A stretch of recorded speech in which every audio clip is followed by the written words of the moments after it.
फिरते GK YouTube channel पर। दोस्तों, चाहे आप किसी भी स्टेट एग्ज़ाम की अगर तैयारी कर रहे हो तो उसमें स्टैटिक जीके और करंट अफेयर के क्वेश्चन बहुत ही महत्वपूर्ण होते हैं और ज़्यादा से ज़्यादा हम यही क्वेश्चन गलत कर दे आते हैं। सो ये क्वेश्चन ध्यान में रखने के लिए मैं ऐसे रोज़ 10 सवाल लेके आती हूँ, जैसे कि जिनसे आपको इसकी प्रैक्टिस हो और ध्यान रखने में थोड़ी आसानी हो। अगर आप चैनल पर नए हो तो अभी सब्सक्राइब कर लीजिएगा।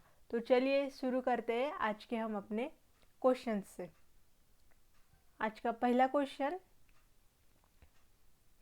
दक्कन के पठार के अधिकांश भाग किस चट्टान से बना है?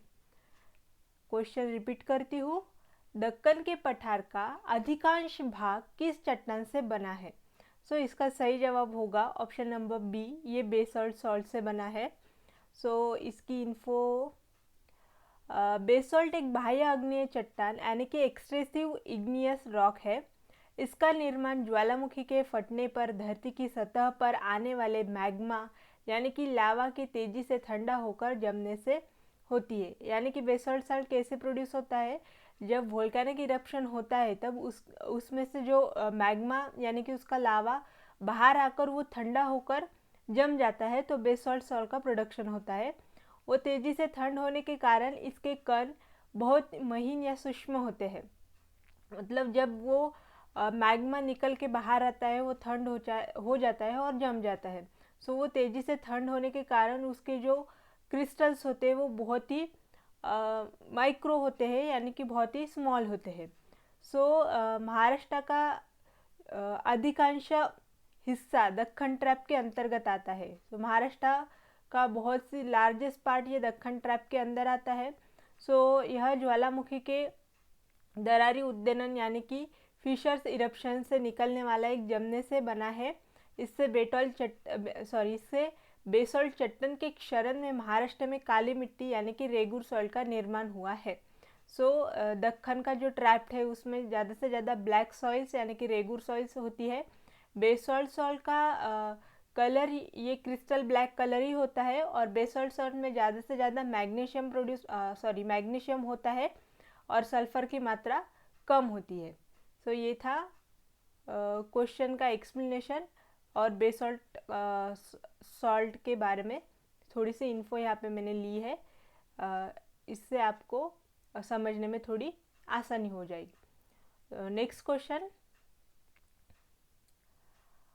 प्रार्थना समाज की स्थापना किसने की थी? इसका सही जवाब होगा option number B, doctor Atmaram Pandurang. Yes, doctor Atmaram Pandurang ने प्रार्थना समाज की स्थापना की थी।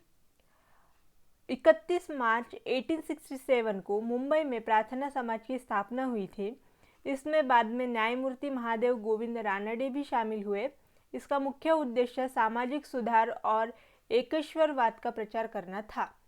प्रार्थना समाज की स्थापना करने में डॉक्टर आत्माराम पांडुरंग के साथ न्यायमूर्ति महादेव गोविंद रानडे भी शामिल थे।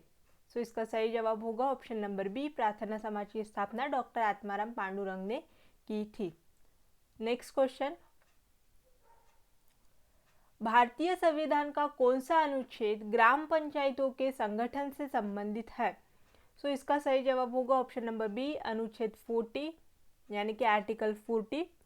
राज्य के नीति निर्देशक सिद्धांतों के तहत अनुच्छेद 40 राज्यों को ग्राम पंचायतों के गठन का निर्देश देता है। इसे गांधीवादी सिद्धांत भी कहा जाता है। इसका सही जवाब होगा ऑप्शन नंबर सेकंड, अनुच्छेद 40 ये ग्राम पंचायतों के संगठन से संबंधित है। नेक्स्ट क्वेश्चन, निम्नलिखित में से कौन सा विटामिन जल में घुलनशील यानी कि वाटर सोल्यूबल है? वाटर सोल्यूबल विटामिन क्या है? विटामिन सी, और विटामिन सी के साथ साथ विटामिन बी ये भी वाटर सोल्यूबल है। हालांकि ए, डी, ई एंड के ये फैट सोल्यूबल विटामिन है। पानी में घुलने वाले यानी कि वाटर सोल्यूबल विटामिन ध्यान रखना है, विटामिन सी और विटामिन बी ये वाटर सोल्यूबल है और fat soluble vitamin A, D, E and के है। अगर डिफिशियंसी ऑफ विटामिन सी हो तो उसमें कौन सा डिसीज़ होता है? स्कर्वी डिसीज़ होता है अगर विटामिन सी की डेफिशिएंसी हो तो, ये भी ध्यान में रखना है इसके साथ। सो वाटर सोल्यूबल है विटामिन सी और बी, एंड फैट सोल्यूबल आते हैं vitamin A, D, E and के। नेक्स्ट क्वेश्चन, आधुनिक आवर्त सारणी यानी कि मॉडर्न पीरियोडिक टेबल किस आधार पर व्यवस्थित है? इसका मतलब है मॉडर्न पीरियोडिक टेबल किस आधार पर उन्होंने उनका स्ट्रक्चर बनाया है, मतलब उसके जो एलिमेंट्स है, मेटल्स और नॉन मेटल्स है, किस आधार पर उन्होंने वहाँ पे मॉडर्न पीरियोडिक टेबल में रचाए हैं। सो इसका सही जवाब होगा option number B, atomic number. Atomic number के बेसिस पर वहाँ पे अरेंज किए हैं मेटल्स और नॉन मेटल्स, मतलब जिसका atomic number for example hydrogen modern periodic table पे पहले स्थान पे है, सो उसका एटॉमिक नंबर 1 है। हाइड्रोजन के बाद हेलियम, हाइड्रोजन, हेलियम, नियॉन, जो ऐसे नंबर मतलब एलिमेंट्स है, मेटल्स, नॉन मेटल्स, ये एटॉमिक नंबर के बेसिस पे वहाँ पे अरेंज किए गए हैं। और मॉडर्न पीरियोडिक टेबल का क्वेश्चन है इसलिए थोड़ी इन्फो देती हूँ। जो मॉडर्न पीरियोडिक टेबल है हमारा, उसमें जो इलेक्ट्रोनेगेटिविटी मेटल्स की वो ऊपर से अगर नीचे आए तो डिक्रीज होती है, और वैसे ही लेफ्ट टू राइट गए तो इंक्रीज होती है। उसके अपोजिट इलेक्ट्रोपॉजिटिविटी ऊपर से अगर नीचे आए तो इंक्रीज होती है, और लेफ्ट टू अगर राइट गए तो डिक्रीज होती है। ये भी इसमें ध्यान रखना है, ऐसे क्वेश्चन एग्जाम में पूछे जाते हैं। सो इस मॉडर्न पीरियोडिक टेबल, इसकी अरेंजमेंट एटॉमिक नंबर पे डिपेंड होती है। जैसे एटॉमिक नंबर बढ़ता है वैसे उसकी अरेंजमेंट यहाँ पे की जाती है। नेक्स्ट क्वेश्चन,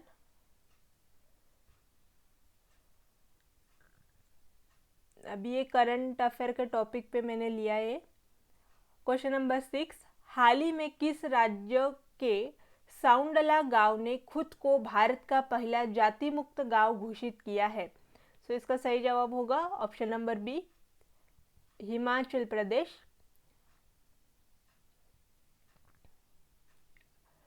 अब इसकी पहल क्या है?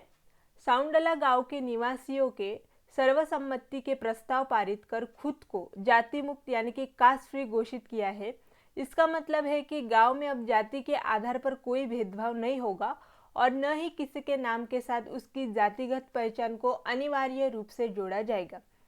अब इस बदलाव का मुख्य बिंदु क्या है?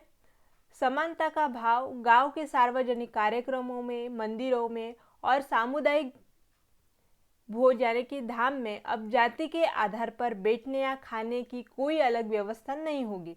मतलब सबको एक समान रखने की यहाँ पे ये बदलाव का मुख्य बिंदु था। सभी लोग एक साथ बैठकर भोजन करेंगे। नाम से सरनेम हटाना, गांव के कई युवाओं और बुजुर्गों ने अपने नाम के पीछे से जाति सूचक उपनाम हटाकर केवल भारतीय या सिर्फ अपना नाम लिखने का संकल्प लिया है। सो ये बदलाव यहाँ पे किया गया है, और इस निर्णय के उद्देश्य ऊंच नीच की भावनाओं को खत्म करना और आने वाली पीढ़ी को एक ऐसा समझ देना है जहाँ उनकी पहचान उनके काम और चारित्र से हो, ना कि उनके जन्म से। सो ये था यहाँ का मुख्य बिंदु जाति मुक्त घोषित करने का। सो ये हिमाचल प्रदेश के साउंडला गांव ने घोषित किया है, जो कि पहला जाति मुक्त गांव है। ये ध्यान में रखना है, आने वाले एग्जाम में पूछे जाने के चांसेस है।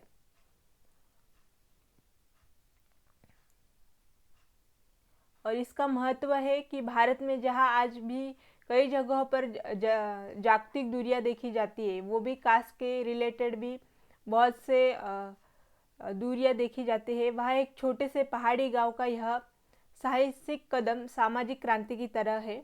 यह संविधान के अनुच्छेद 17 यानी कि अस्पृश्यता का अंत और अनुच्छेद 15 भेदभाव का निर्देश की मूल भावना को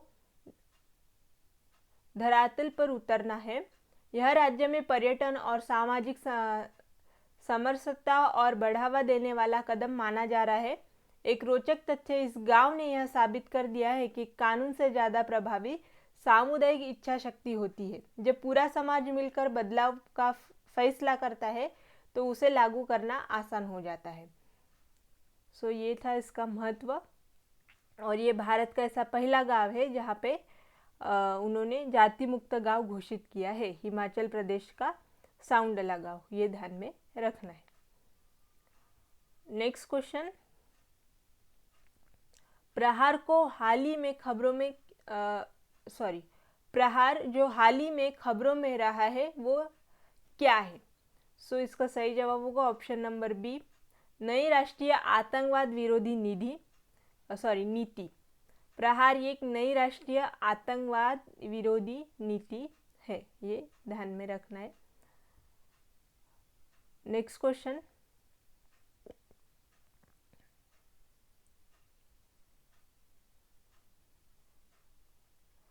हाल ही में किस भारतीय राज्य ने एक जिला एक खेल योजना के तहत 2026 तक 100 नए खेल स्टेडियम बनाने की घोषणा की है? सो उसका सही जवाब होगा option number B, Uttar Pradesh. Uttar Pradesh सरकार ने खेल संस्कृति को जमीनी स्तर पर बढ़ावा देने के लिए वन डिस्ट्रिक्ट वन स्पोर्ट योजना के विस्तार के रूप में मार्च 2026 तक 100 नए स्टेडियम को निर्माण करने का लक्ष्य रखा है। सो इसका सही जवाब होगा उत्तर प्रदेश। नेक्स्ट क्वेश्चन,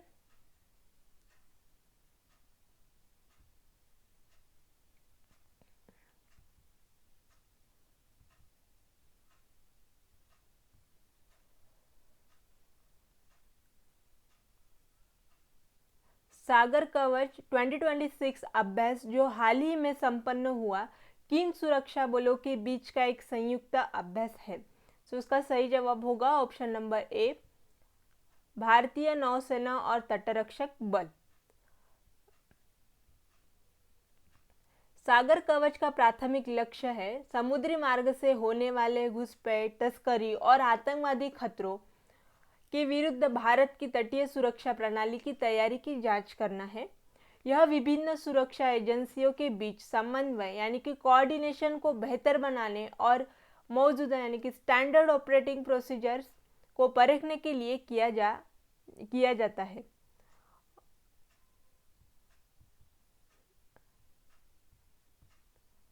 यह एक बहुत एजेंसी अभ्यास है जिसमें कई विभाग मिलकर काम करते हैं। मतलब ये मल्टी एजेंसी स्टडी है जिसमें और भी कई विभाग मिलकर काम करते हैं। सो उसमें इंक्लूडेड होता है भारत तटरक्षक बल यानी कि इंडियन कोस्ट गार्ड्स, भारतीय नौसेना, तटीय पुलिस और स्थानीय राज्य पुलिस, सीमा सुरक्षा बल, सीमा शुल्क विभाग, मत्स्य विभाग और बंदरगाह अधिकारी, खुफिया एजेंसीज ये इसमें शामिल होती है। ये भी ध्यान रखना है, इम्पॉर्टेंट है एग्जाम के लिए। नेक्स्ट क्वेश्चन, हाल ही में चर्च में रहा मिशन दिव्य शक्ति किससे संबंधित है? सो इसका सही जवाब होगा ऑप्शन नंबर बी, स्वदेशी मिसाइल तकनीक। सो ये मिशन दिव्य शक्ति ये स्वदेशी मिसाइल तकनीक से संबंधित है।